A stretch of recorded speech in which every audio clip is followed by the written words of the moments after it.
successful Penn State football program helps everybody out, the bars, the restaurants, the hotels. So for me to at any point sit here and say we're not going to have a spring game, I don't think that would make sense for a ton of reasons. The university schedules a ton of fundraising events around the spring game. A lot of people are in town. It's like a homecoming for the spring type of deal. So that's going to factor in always into our decision-making process.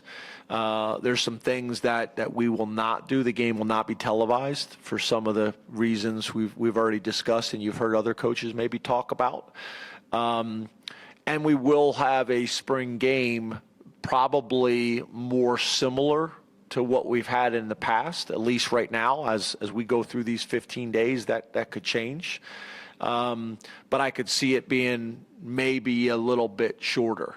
One of the things that I don't think we'll do is a halftime, because there's been years where we'll have 75,000 people out there. We go halftime for 20 minutes, and the parking lot becomes more attractive than the second half and the tailgating.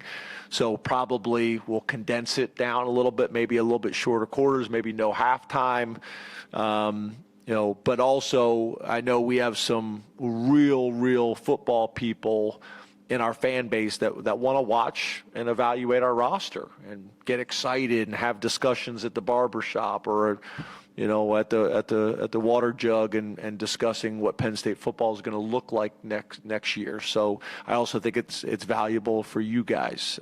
So for all those reasons, we'll still do it, but it'll probably be a little bit less plays, and it'll probably be a little bit shorter amount of time. It also probably won't all be live. It'll be a mixture of some live and some thud.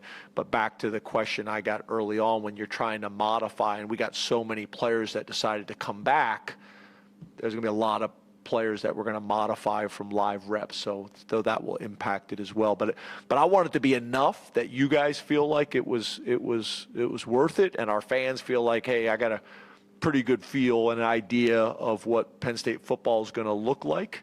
And I also think, again, back to that point, Jim being in the stadium for the first time and calling it from the booth, and those things are important to get those reps, and for him to evaluate our staff and for him to evaluate our roster. All 15 of those days are like gold.